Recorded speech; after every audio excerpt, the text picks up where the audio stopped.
நம்ம இந்திய விமானப்படை 1932 ராயல் இந்தியன் ஏர்ஃபோர்ஸ் அப்படிங்கிற பேர்ல பிரிட்டிஷ்காரங்க உருவாக்குனாங்க. இந்திய சுதந்திரம் அடைஞ்சதுக்கு அப்புறம் விமானப்படையோட அதிகாரப்பூர்வ நேம்ல இருந்து ராயலை தூக்கிட்டாங்க.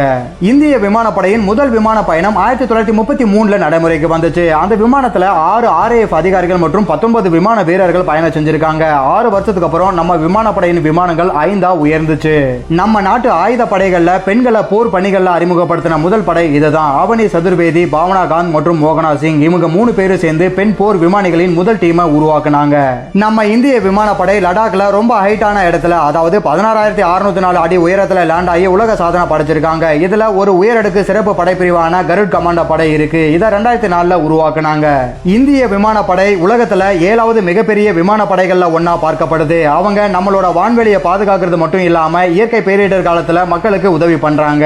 நமக்காக கஷ்டப்படுற இவங்களோட வீரம் உங்களுக்கு பிடிச்சிருந்தா வீடியோக்கு ஒரு லைக்க போட்டுருங்க.